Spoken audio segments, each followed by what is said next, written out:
Hey everybody, welcome to our next episode, episode 2 of The Real Deal, What Matters live on YouTube. Very excited about today's show. We're going to be talking about smart ideation. A creative business idea is the foundation for any business success. And knowing how to assess an idea in a very quick way to screen things out to see if it maybe makes sense as a business proposition is critically important. In fact, in my book, Plan, Commit, Win, 90 Days to Creating a Fundable Startup, at the foundation of the hierarchy of creating a successful business and raising outside capital, the foundation is ideation, having a good business idea. So a process of how to do that is important. One of the things that I do as an investor, as an angel investor, is I keep these questions in mind as I'm meeting with entrepreneurs about their businesses. And a lot of the questions that I'll ask in a meeting or that I look for in their executive summary are these exact questions to kind of screen things out to see if it makes sense to me, and at least allows me to formulate additional questions that I might have for the entrepreneur when I meet with them. If you didn't get an opportunity to click into our show last week, episode 1, we were talking about taking a company public during one of the most horrific times from a financial perspective during the subprime mortgage-backed securities market meltdown. That's when we took Entropic public, an extremely challenging time to say the least. Some of my friends say, you know, the market window, the IPO window was closing, and I still have shards of glass in my skin from taking the company public. And definitely the window was already closed, and we ran through a closed window. So tune into that. You know, it's recorded. You can go to QuestFusion.com to the blog tab, and you can watch the video and the show notes right there. So today I've got some slides. So this is something we didn't do last week, so we're going to try something new. We've never done this live before, so hopefully it'll go well.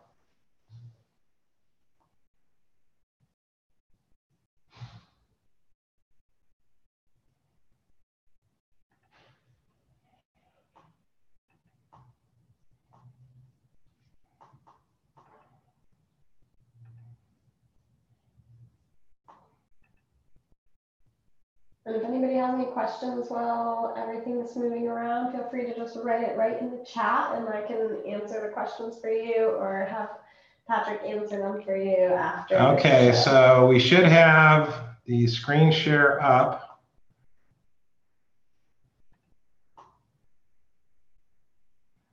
Go back. All right. And I'm going to go ahead and turn the video off while we're doing this part, and then I'll come back on at the end. All right, cool. So hopefully you can see a slide that says Smart Ideation, 5-step process to creating a winning business idea. So at the foundation of any business is an idea. But what makes one idea good and another idea a business failure? Your idea needs to be smart, but from a business perspective. Good business ideas are the basis for products and services that make a lot of money. So that's really the key. People are creative beings, and even if you don't think you're creative, you're a creative being, and that's all of us. And we have access to what I believe is a creative intelligence that's beyond our comprehension. The most important thing in business is that your business model makes money. As an entrepreneur, most of us want to do something that changes the world in a positive way, and that's awesome. And we want to do something that we're passionate about. Without that, it'd be difficult, if not impossible, to stay with your idea during the inevitable times of adversity. That said, if your business model doesn't make money, it's going to be very difficult to attract investors, and it becomes more of a hobby versus a real business. So if you look at, what we'll cover today, the problem with business ideas and business plans is that most ideas are initially bad business ideas, and they need refinement or they need to be scrapped completely. And that's different than somebody saying, oh, that's a stupid idea, or that idea doesn't make sense. As an entrepreneur, you'll always get naysayers and skeptics because most people are afraid to try new things, quite honestly. So one of my motivations for this is move your mouse to the bottom of the screen, okay? I'm doing that. All right, so one of my motivations is to prove those naysayers wrong. And that's important to me. But if that's your only reason for being in business and you're fooling yourself about your business having the potential to make a lot of money, you might want to try something else. So the solution, to kind of making sure that your idea is good or to refining your idea, sometimes if it's a significant refinement of an idea and you're already in business, it's called a pivot. But it's to create a strategy with an exceptional business model. And exceptional business models make money. And that's what investors are interested in. They might like you personally. They might think you have a cool technology or a cool idea. But if somebody's going to put money into your company, especially a more sophisticated investor, they're doing it because they want a return on investment. And that's the key. So we're going to go through 3 points here in the presentation. Identifying good sources of business ideas. What I've developed is a 5-point test for intelligent ideation or smart ideation. These are screening processes that you'll be able to do to see if your idea makes business sense. And then the 5th point of this is something that's iterative and ongoing, where you need to constantly test your ideas and refine your ideas with real customer input. I don't know if any of you have read Eric Ries's book, which is called The Lean Startup. But it goes into this a lot, where you want to develop a prototype or a minimum viable product that you actually get into customers' hands, because the feedback that you get when a customer is actually using a product is different than when you're kind of describing things in a more esoteric or kind of conceptual way.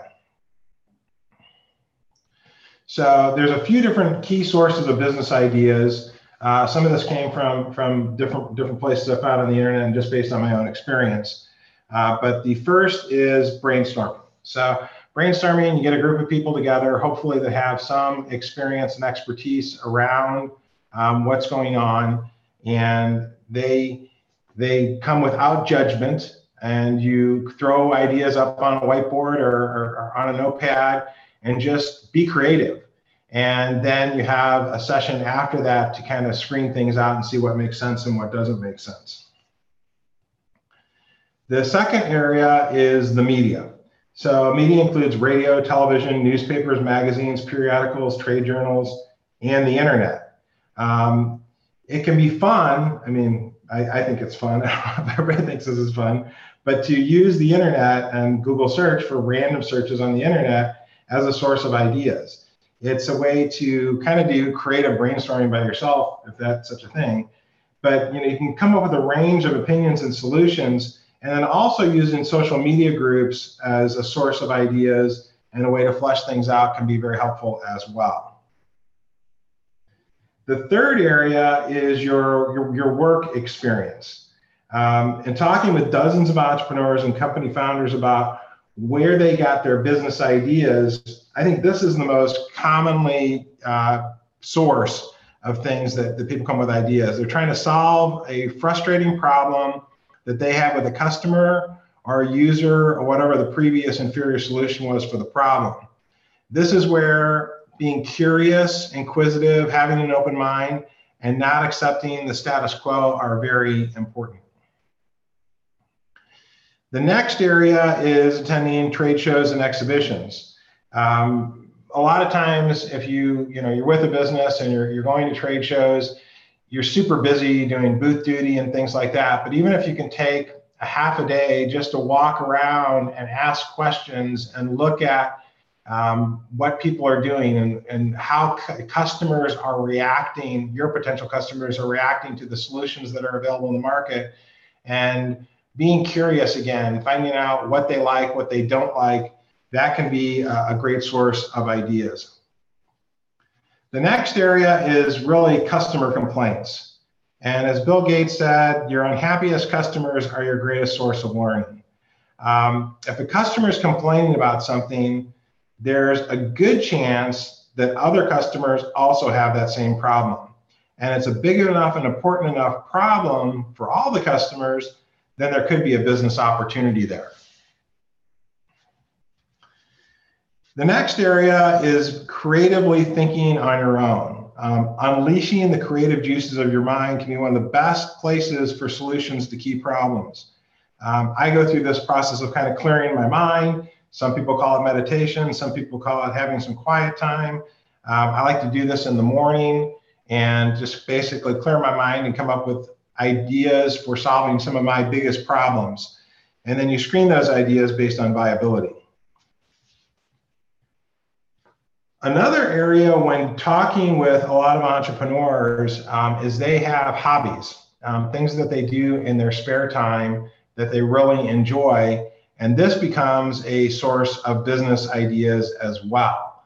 There are people that have done things in all sorts of crazy areas, hobbies ranging from shopping to reading to gaming to napping to swimming to film, yoga, photography, snorkeling, flying, dining, cycling, painting, music, and even picnicking. So there's a variety of different businesses that have been developed by people that actually make quite a bit of money based on things that started as a hobby and then they end up being their full-time job. Another kind of more formal way to collect feedback, and this might be a business idea that you have to start a company, or it could be an idea to kind of create a new product within an existing company, is having customer surveys. And even a simple set of questions to your target customers can be a real eye-opener. But you need to keep it simple and target real potential customers that there's something in it for them. There's value in providing this feedback to you. I get surveys all the time through email that I don't answer because I don't see what's in it for me. And sometimes I'll do it. If I bought a new car or I bought a new house and they're really on me about it and they've done a great job, then I might answer those surveys. But that's kind of a customer satisfaction survey.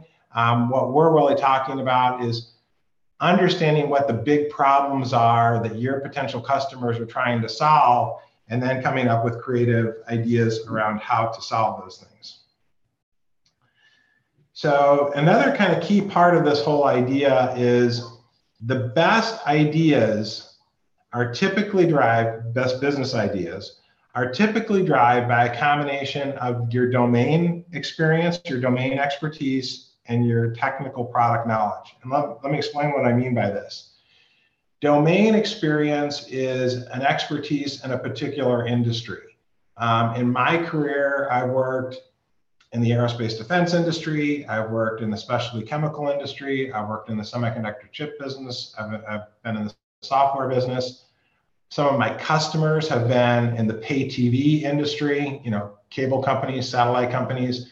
So understanding the particular set of problems that are unique within an industry is what's called domain expertise.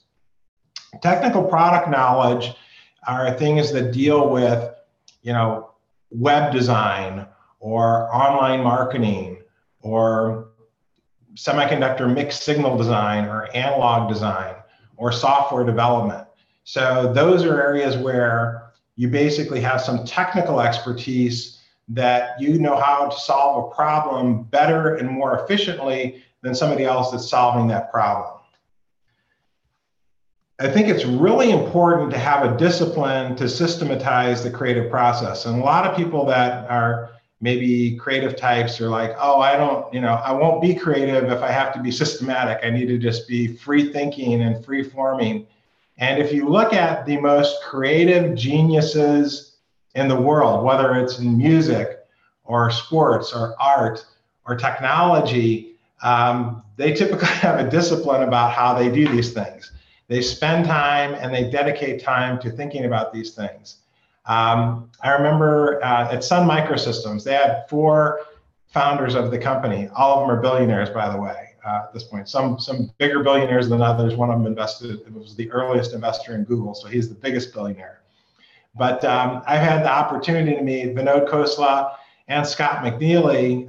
They were 2 of the co-founders of Sun Microsystems, and a third founder was a guy named Bill Joy.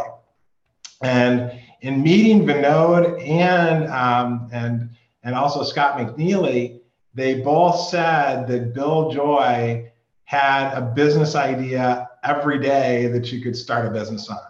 I mean, he is truly a creative genius, but he is a scientist. You know, he's an engineer. So you can be very creative and come up with great ideas if you kind of allow yourself to be free-forming and free thinking. One thing that I do is I keep, you know, Post-it notes all over the house. I keep some stuff in the car. Try not to write stuff in the car, but I've got the voice recognition stuff so I can make a voice notation. Keep something by my bedside. You never know when you wake up in the middle of the night and you write something down and it could be important. The other thing that I like to do, and I mentioned this a little earlier, and Earl Nightingale in his famous video or audio podcast called Lead the Field, he talks about being creative, getting a yellow pad early in the morning, writing your biggest problem at the top of that pad, and then just randomly writing down as many solutions as you possibly can. And most of those ideas will be bad, but you know, you might come up with some really good ones. The other area that's been very effective and helpful for me is Stephen Covey's 7 Habits of Highly Effective People. And this gets to the systematic part of it, where he's got this, how do you spend your time? And there's 4 quadrants where there's an important and unimportant access, and there's an urgent and not urgent access. And people need to spend more time in the quadrant where it's important but not urgent. Those are strategic activities. So creatively thinking of ideas is a strategic activity. So what are the kind of characteristics of a successful ideator, you know, successful ideation? Well, I think the first thing is these people are very observant and curious within their environments. The founding CEO of Entropic, the last public company that I ran for 11 years and started there when it was still a startup, Itzhak Garance was one of these types of people. He was another brilliant guy, you know, a Bill Joy type of guy where he came up with ideas all the time. But he was a tinkerer. He was very curious. I mean, if there was ever a new gadget that came out, he would buy it just to try it and test it and see if he liked it. So he was just a very curious person. He still is. Search for existing problems. You know, ask questions about where people are having problems and can you come up with creative solutions around that. Challenge your assumptions and be self-aware. I think a lot of people get stuck in this mode that it's the status quo, and it's very interesting. I mean, running big engineering teams in a variety of my companies, I would get into these situations with my teams where they're like, this is impossible. You're asking for the impossible.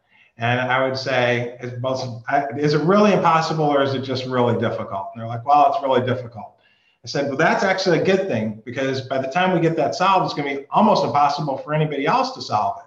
So I think those difficult problems and challenging your assumptions and trying to find creative ways to solve problems is very important. Process and oriented discipline, we've talked about that. The rules for brainstorming. I think a lot of people get into brainstorming sessions and they're being critical too early. You've got to reserve your judgment and allow for free thinking before you get into kind of the critical refinement stage of a brainstorming session.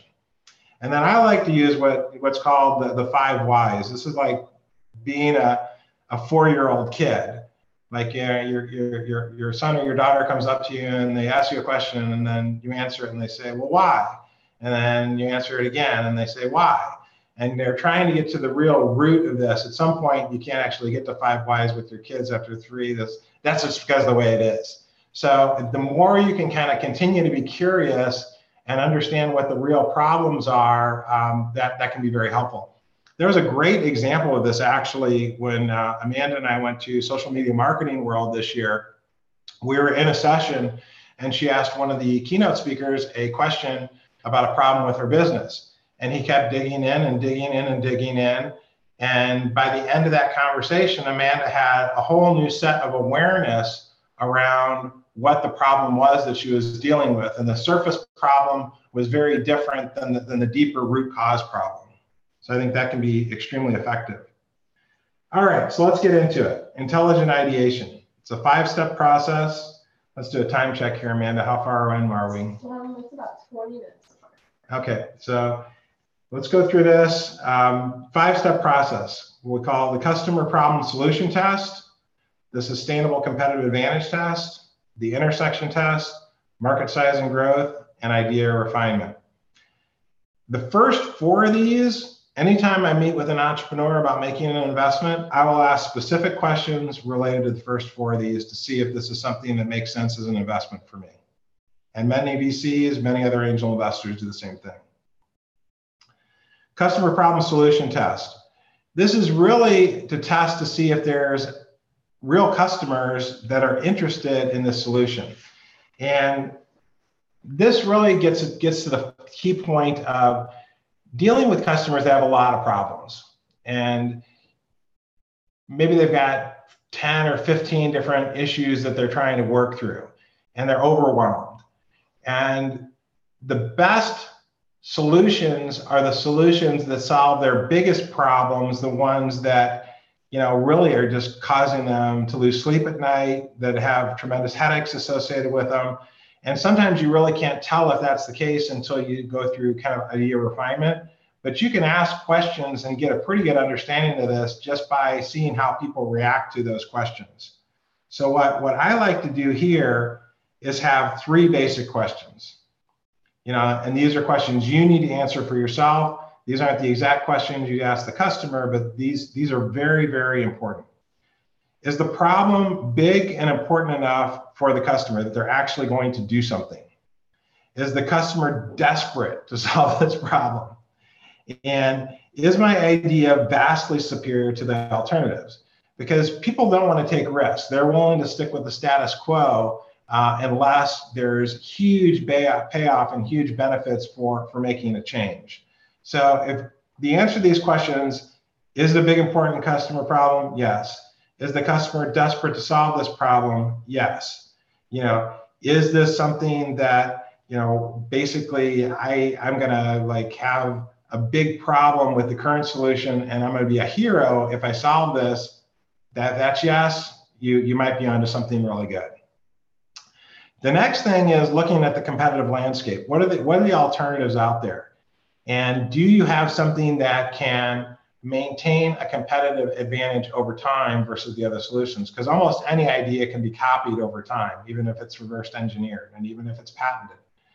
So product differentiators diminish over time. So it's important to build these what's called layers of competitive advantage, which that means have a product roadmap, be adding new features, building strong relationships with customers, building in switching costs. So great ideas attract competition.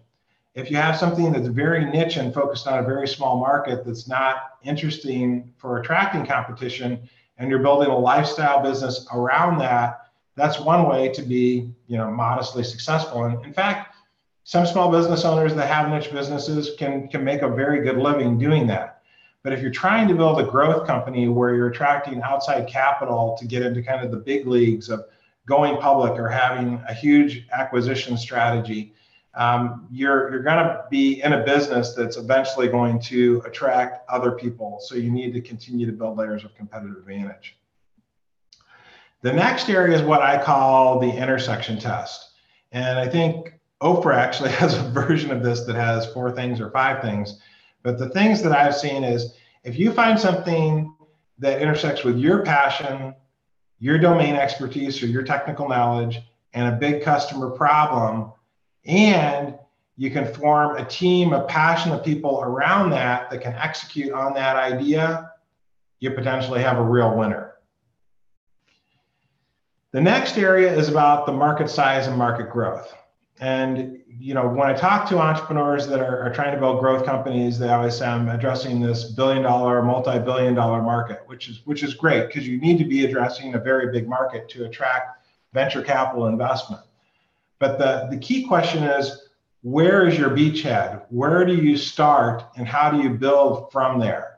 If you look at nearly every successful company, they started with a beachhead. They didn't go after the entire market for everything because everybody and everything is not a market. It's a way to spend a lot of money and not make very much money. Look at Amazon as an example. They did online selling of books before they did anything else. And they really mastered books before they got into electronics and all the other things that they do now. Facebook, they started with universities. In fact, they started just with Harvard. Then they moved to other universities. And if you didn't have a .edu email, you couldn't get on Facebook. Then they expanded from there.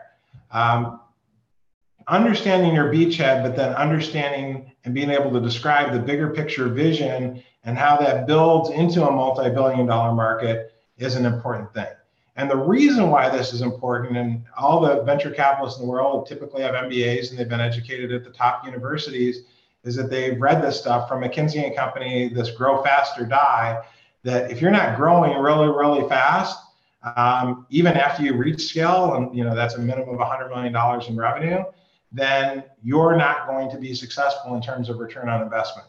So to grow to those large numbers, you have to be addressing a big market opportunity. So now we get into the idea refinement testing stage. This is about refining your idea.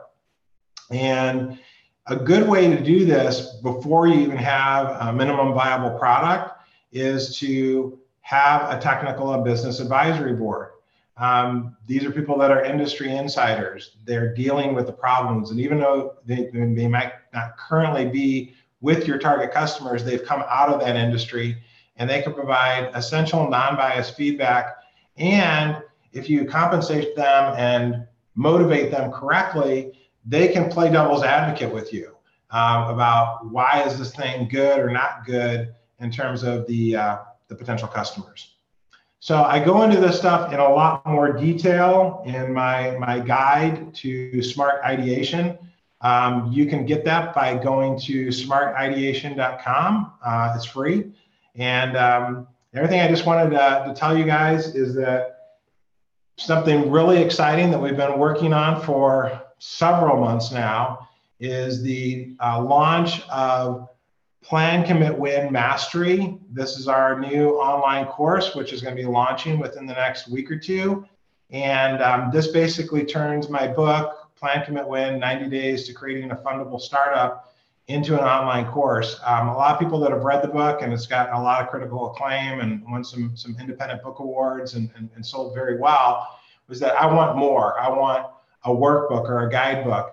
And I thought, why do a workbook when we can actually do a live course or a recorded course that you have an opportunity to interact with me on a Slack group. You have the opportunity to get actual workbook materials, but then have a guide to help you work through that and a set of peers to help you work through that. So if you download the Guide to Smart Ideation, you'll automatically be on my list to hear more about Plan, Commit, Win Mastery. And again, I think if you're an entrepreneur and you're trying to build a successful growth company that needs outside capital in order to grow, Plan, Commit, Win Mastery is for you. So with that, we'll open it up if there's any questions. Hopefully I got my cursor out of the way there. I'm going to stop the screen share. Let's see, how do I do that? Start the video. Stop the screen share. Okay. So any questions, Amanda, from the comments, questions, anything? Not really. I really like the slide where you have the different ideas of kind of how to create ideas, I guess. Which one of those do you use most often? I use a combination of things. I do try to use my creativity. So that's one area where doing that morning kind of stuff where you have the yellow pad, and I've got my yellow pad right here, and I write the problem at the top and kind of brainstorm ideas. I try to make sure that I'm spending a portion of every week, sometimes it's difficult every day, but a portion of every week on strategic activities. These are things where you're not being bombarded by existing customers or clients, but you're trying to build new businesses. Whether it's business development and calling new clients that you currently don't do business with, or having a lunch meeting or a coffee meeting, or making a phone call, or if you're in the mode of hiring people, screening resumes and calling candidates, or doing management by walking around and talking to your employees. I think all of those are strategic activities. And when you can be present and observant in those situations, you can learn so much. So I think those are probably the two that I use more than anything else. Okay, awesome. All right, cool. Well, thanks, you guys. Appreciate you tuning in. Again, this will be available recorded. We'll put together the show notes and post that on QuestFusion.com by middle of next week. And next week's show, we have a little surprise for you. We've got a guest that I met at a recent event that I was just super impressed with him and his leadership capabilities and his thoughtfulness.